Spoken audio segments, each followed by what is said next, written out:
আসসালামু আলাইকুম ভিউয়ার্স, আপনাদের জন্য আজকে নিয়ে হাজির হলাম একটা বাংলাদেশের হারিয়ে যাওয়া রেসিপি আলুর ডাল। কেউ আলুর ডাল বলে, কেউ বলে আলুর ঘন্ট, কেউ বলে আলুর ভাঙ্গা, কেউ বলে আলুর মাখা। যাই হোক, যেই যা বলুক, স্বাদ এক, গন্ধ এক, সবই এক। হয়তো এক একজনের রান্নার নাড়াচাড়া একরকম, সেজন্য একটু স্বাদের ডিফারেন্স হয়। যাক, তারপরও চেষ্টা করেছি, হারিয়ে যাওয়া রান্নাটা তুলে নিয়ে আসার চেষ্টা করেছি। আমি একটু ডেকোরেশনও করেছি, দেখতে পাচ্ছেন। হ্যাঁ, তো আমি এখন চলে যাব মূল রান্নায়। আমার খুব বেশি ইনগ্রেডিয়েন্টস লাগবে না, খুব কম ইনগ্রেডিয়েন্টস ডাল রান্না করতে, যে দেখতে পাচ্ছেন। অবশ্যই আমার সাথে থাকবেন। আমি এখন চলে যাব কিচেনে। আসসালামু আলাইকুম ভিউয়ার্স, এখানে আমি নিয়েছি কি মাছ, এটা মৃগেল মাছের মাথা। এটা দিয়ে আমি বানাবো হলো আলুর ডাল। কেউ বলে আলুর ডাল, কেউ বলে আলুর ভাঙ্গা, কেউ বলে আলুর ঘন্ট। যেই নামই বলুক, জিনিসটা কিন্তু অনেক অনেক মজা। তবে এত বড় আলু দিয়ে না। আমাদের দেশে যখন নতুন আলু উঠতো, ছোট ছোট আলু সিদ্ধ করে ছিলে আদা ভাঙ্গা করে রান্না করে, তো আমার ঘরে ছোট আলু নেই, সেজন্য আমি এই যে বড় আলু নিয়েছি। এখানে আমার 1 কেজি আলু আছে। এই আলুটা আমি চাইলে কেউ টুকরা করেও সিদ্ধ করতে পারেন, কেউ এরকম আস্ত দিয়েও সিদ্ধ করতে পারে, যার যার ব্যক্তিগত ব্যাপার। তো আমি 2 টুকরা করে এটাকে সিদ্ধ করে তারপরে ফিরে আসছি। আর এখানে আমি মৃগেল মাছের মাথা নিয়েছি। মাথাটা 1 কেজির উপরে ওজন আছে। আর আমি এখানে যে লেবু দিয়ে লবণ দিয়ে মাছটা প্রায় 2-3 ঘন্টা ভিজিয়ে রেখেছি। যদি কোনো ফরমালিন থাকে, যাতে করে মাছ থেকে সে ফরমালিনটা চলে যায়, সেজন্য আমি মাছটাকে ভালো করে ধুয়ে লবণ, হলুদ, মরিচ গুঁড়া দিয়ে ভেজে তারপরে আমি আপনাদের সাথে দেখা করব। কারণ এগুলো আমরা সবাই জানি যে কিভাবে মাছ বাছতে হয়, কিভাবে মাছ পরিষ্কার করতে হয়। তবে অনেকেই হয়তো বা লেবু দেয় না। আমি সব মাছ লেবু দিয়ে ধুই, কারণ লেবু দিয়ে ধুলে মাছের যে শরীরে যে একটা গন্ধ থাকে সেটাও চলে যায়, ফরমালিন চলে যায়। তারপরে হলো যে মাছের স্বাদও বেড়ে যায়, 10 গুণ বাড়িয়ে দেয়। এটা আমার ধারণা বলবো না, এটা আমি ইতালিয়ানদের কাছ থেকে শিখেছি। ওরা যখনই মাছ ধোয় সবসময় লেবু দিয়ে দেয়, ওদের থেকে আমি শিখেছি। মাছ ধোয়ার পরে এই যে জায়গাটা আসছে, বেসিনটা, একটু যদি মনে করেন যে আমরা লেবু খাবো বেশি বেশি করে, কারণ ভিটামিন সি শরীরের রোগ প্রতিরোধ ক্ষমতা বাড়ায়। আমার মাছ ধোয়া হয়ে গিয়েছে, এখন আমি মাছগুলা তুলে নেব। দেখতে পাচ্ছেন পানিটা একদম পরিষ্কার হয়ে গিয়েছে। কারণ মোটামুটি এই রান্নাটা খুবই মজা, খুবই সহজ, কিন্তু একটু প্রসেসিংয়ে সময় লাগে। সেজন্য আমি চেষ্টা করবো ছোট করে দেখানোর জন্য। আমার ভিডিও বড় হয়ে যায়, কেন যে বড় হয় আমি নিজেও জানি না। যাই হোক, এই যে দেখতে পাচ্ছেন আমার পানি কিন্তু আমি এখন মাছগুলো তুলে নিচ্ছি। যে ভিউয়ার্স, আমি আলু ডাল বা ভাঙ্গা, ঘন্ট, যেটাই হোক রান্নার জন্য চুলায় আগুন দিয়ে দিয়েছি। আলুর ভাঙ্গার মধ্যে একটু তেল বেশি লাগে। আমি 3 টেবিল চামচ পরিমাণ তেল দিয়ে দিলাম। এখন আমি দিয়ে দেবো শুকনো মরিচ। এটার যখন একটা আরোমা বের হবে,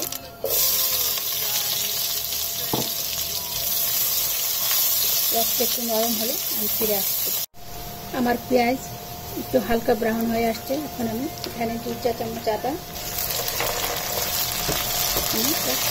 কষানো হলে ফিরে আসছে। যে দেখতে পাচ্ছেন আমার আদা রসুনটা কষানো হয়ে গিয়েছে, গন্ধটা চলে গেছে। চামচ হলুদ গুঁড়া, মরিচ গুঁড়া 1 চা চামচ দিয়ে আমি কষিয়ে নেব।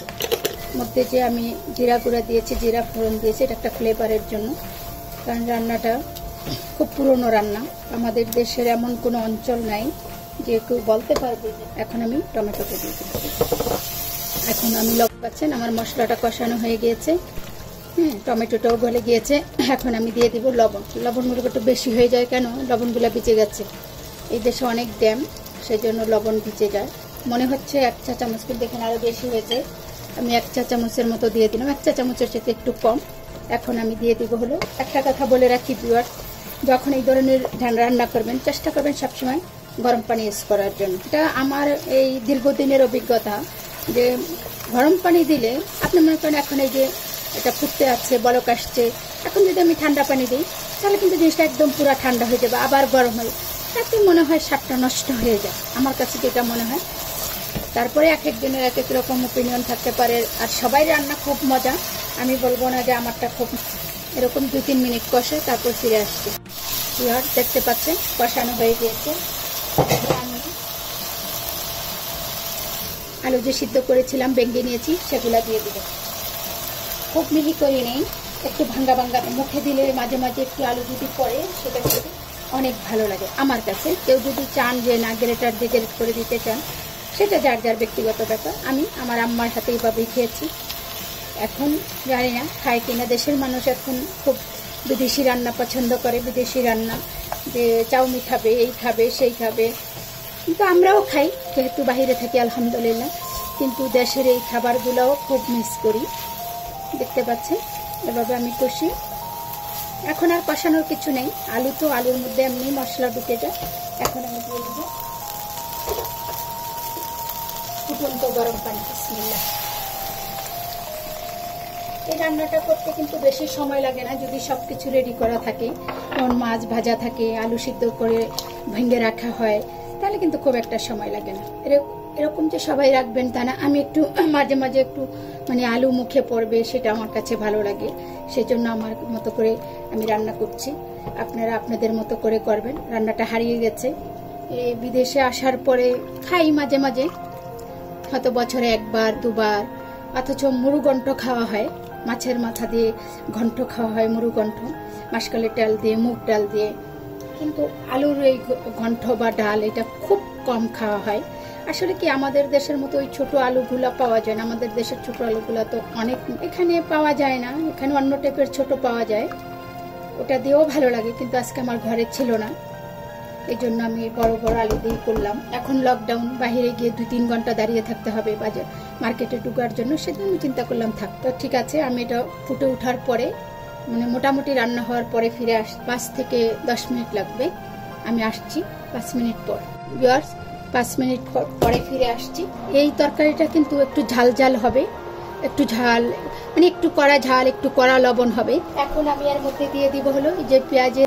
পরে ফিরে আসছে। বুঝতে পারছেন আমার কিন্তু প্রায় রেডি, কারণ এটা যখন ঠান্ডা হবে তখন কিন্তু অনেকটা ঘন হয়ে যাবে। সরি, ধনে পাতার যে ডান্ডাগুলো আছে সেগুলো, এটার মধ্যে কিন্তু অনেক ফ্লেভার, পাতার চাইতে বেশি ফ্লেভার। যেহেতু খুবই ফ্রেশ সেজন্য আমি দিয়ে দিলাম। এটা কিন্তু দিতে হবে কোনো কথা নেই, তবে আপনারা চেষ্টা করবেন যে সামান্য একটু যেন টক হয়। যদি মনে করেন টক টমেটো হাতের কাছে না থাকে, যদি ঘরে ডিপ ফ্রিজে আম থাকে, কাঁচা আম দিয়ে দিতে পারেন, অথবা জলপাই থাকলে। ভিউয়ার্স, এই যে আমার 5 মিনিট হয়ে গিয়েছে। আমি এখন এই যে দেখেন এটা প্রায় ঘন হয়ে আসছে, আর বেশি ঘন করতে হবে না, কারণ এটা যখন ঠান্ডা হবে এটা কিন্তু অনেক ঘন হবে। দেখতে পাচ্ছেন। এখন আমি একটু লবণটা দেখিয়ে নিব যে লবণটা ঠিক আছে কিনা। জাল ঠিক আছে, এতে কোনো সন্দেহ নেই, কারণ 4টা মরিচ দিয়েছি, তারপর একটু মরিচের পাউডারও দিয়েছি। লবণ আমি একটা কাঁচা মরিচ দিয়ে দিলাম ফ্লেভারের জন্য, সামান্য একটু লবণ লাগবে, খুব যে বেশি লাগবে তা না, আধা চা চামচের চাইতেও কম। আর হলো একটু বেরেস্তা। দেখতে পাচ্ছেন ঘনত্বটা, আমি ঘনত্বটা দেখিয়ে দিচ্ছি, কারণ অনেক সময় আছে না বুঝলে নামানোর পরে এত ঘন হয়ে যায় যে, দেখতে পাচ্ছেন। এটা চাইলে স্কিপ করতে পারেন, কিন্তু আমি এভাবেই দিই। আমার আম্মাকে দেখতাম যে বেটে দেয়, হ্যাঁ নামানোর আগে বেটে দেয়, যদি ধনিয়া পাতা না থাকতো। আর যদি মানে বিলাতি ধনিয়া পাতা থাকতো তাহলে আর কোনো কিছুতে দেওয়ার দরকার নেই, ওটার তো অনেক ফ্লেভার। এখন আমি একটু বেরেস্তাও দিয়ে দিব, যেহেতু আমার হাতের কাছে আছে। বেরেস্তার একটা ফ্লেভার আছে, সেটা তো আমরা সবাই জানি। যে ভিউয়ার দেখতে পাচ্ছেন খুবই ইজি রান্নাটা। একসময় যারা আমরা 80-র দশকের, তারা কিন্তু আমরা অনেক খেয়েছি এটা। হ্যাঁ, এখন আস্তে আস্তে করে পুরনো রান্নাগুলো বিলুপ্তির পথে। তারপরেও আমরা যারা বিদেশে আছি একটু একটু খাই মাঝে মাঝে, মনে হলেই মন চায় যে ওই রান্নাটা একটু খাই। যাই হোক, এই যে দেখতে পাচ্ছেন, বাসায় বানিয়ে খাবেন, খেয়ে কেমন হলো আমাকে জানাবেন। তবে আমার আম্মাকে দেখতাম ডাল কুটনি দিয়ে এরকম করে মাছের মাথাগুলো ভেঙে দিত। আমি আর দিলাম না, কারণ তাইলে কাটা কাটা লাগবে। রান্না আপনাদের ভালো লাগে অবশ্যই আমাকে লাইক, শেয়ার, কমেন্টস করবেন, এবং আমার চ্যানেলটা সাবস্ক্রাইব করতে অবশ্যই ভুলবেন না। দেখতে পাচ্ছেন ঘনত্বটা। আবার কোনো নতুন রান্না নিয়ে ফিরে আসবো ইনশাল্লাহ। সবাই আমার জন্য দোয়া করবেন। আসসালামু আলাইকুম।